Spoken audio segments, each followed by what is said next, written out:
અને ચર્ચા કરીએ ખાસ આપણે મેનેજમેન્ટ સાથે અને ચર્ચા કરીએ મેનેજમેન્ટ જે આજે ખાસ કરીને આપણને એક લિસ્ટિંગ જે જોવા મળ્યું હતું CMPDIના CMD ચૌધરી શિવરાજસિંહ સાથે કંપનીના ડિરેક્ટર ફાઇનાન્સ મુકેશ અગ્રવાલ અને કોલ ઇન્ડિયાના director business development Ashish Kumar आपकी साथ जुड़ा गया है। Sir congratulations on listing.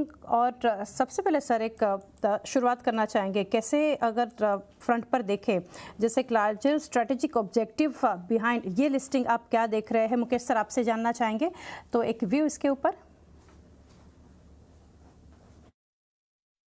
Madam, इसका सबसे पहला ये है कि हमारी जो कोल इंडिया की कंपनी है इसमें 8 कंपनियां हैं, जिसमें से 6 नॉन कोकिंग कोल हैं और एक कंपनी थी कोकिंग कोल और एक थी ये कंसल्टेंसी सर्विसेज। तो कोकिंग कोल और ये क्या कहते हैं कंसल्टेंसी सर्विसेज की प्रॉपर वैल्यू रिफ्लेक्ट नहीं हो रही थी कोल इंडिया के शेयर्स में। अब इन दोनों कंपनियों को लिस्ट कराने से इनकी जो प्रॉपर मार्केट वैल्यू है वो उभर के आएगी और उससे कोल इंडिया का जो है एक प्रॉपर वैल्यूएशन हो सकेगा। रिगार्डिंग टाइमिंग आप ये देखिए कि इस आईपीओ में CMPDI के आईपीओ में 1800 करोड़ का आईपीओ फुल्ली सब्सक्राइब रहा इतनी एडवर्स मार्केट में भी, और हमने पब्लिक का कॉन्फिडेंस देखते हुए इसको 10% से 15% किया और इस एडवर्स मार्केट में इसको सफल होना पब्लिक का कॉन्फिडेंस बताता है। जी आगे सर मुकेश सर आपसे ही जानना चाहेंगे, जो फंड रेज हुआ है थ्रू IPO वो कैसे यूटिलाइज कंपनी करने वाली है? एक्सपेंशन इन कंसल्टेंसी या फिर एक्सप्लोरेशन और न्यू टेक्नोलॉजीज, इसके ऊपर क्या व्यू रहेगा? जी, जो पैसे आ रहे हैं मैडम, ये कोल इंडिया का जो अपना कैपेक्स प्रोग्राम है आगे 5 सालों का 80,000 करोड़ रुपए से 1 लाख करोड़ रुपए के बीच में, उसमें इक्विटी डिप्लॉयमेंट में होगा, क्योंकि कोल इंडिया ने 4 वर्टिकल्स चूज किए हैं आगे के लिए। उसमें पहला है कोल टू गैस, जिसमें 50 से 60,000 करोड़ रुपए का लेआउट रखा गया है। दूसरा कोल रिन्यूएबल एनर्जी का पोर्टफोलियो है, जिसमें करीब 15 से 20,000 करोड़ रुपए का रखा गया है। थर्मल एनर्जी का पोर्टफोलियो है और क्रिटिकल मिनरल है। क्रिटिकल मिनरल पे काफी काम हो रहा है।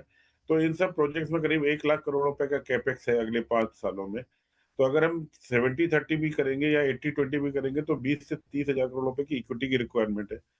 तो इंटरनल रिसोर्सेज जो आ रहे हैं और साथ में ये जो हमारा सेल प्रोसीड है उसको मिलाकर के हम ये अपना कैपेक्स प्रोग्राम आगे करने जा रहे हैं। जी आगे जानेंगे Shivraj sir, order book visibility currently अगर देखें वो कैसे देख रहे हैं, और पाइपलाइन जो है बोथ फ्रॉम डोमेस्टिक और इंटरनेशनल क्लाइंट्स वो कितनी स्ट्रांग है?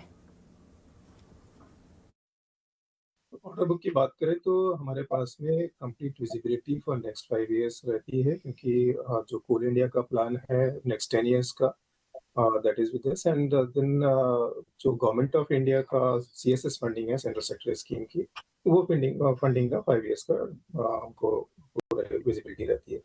ये हमारा बेस वर्क है। इसके अलावा जो हम काम कर रहे हैं आउटसाइड कोल और आउटसाइड माइनिंग, वो वर्क इसको टॉप अप करता है। एंड स्पेशली अगर हम बात करें कि जो अपॉर्चुनिटी हमको रेयर अर्थ्स में मिल रही है with our own exploration blocks we are taking, and the Coal India that is taking some blocks in rare earth and critical minerals, वो अपॉर्चुनिटी के साथ में ये ग्रोथ हमको मिलती रहेगी।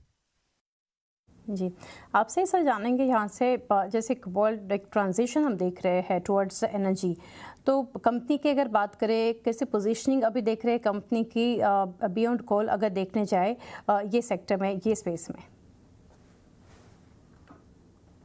तो एनर्जी ट्रांजिशन की अगर बात करें तो एक प्राइम चीज जो अभी समझ में आ गई है सभी को, वो है कि energy transition is required but not at the cost of energy security.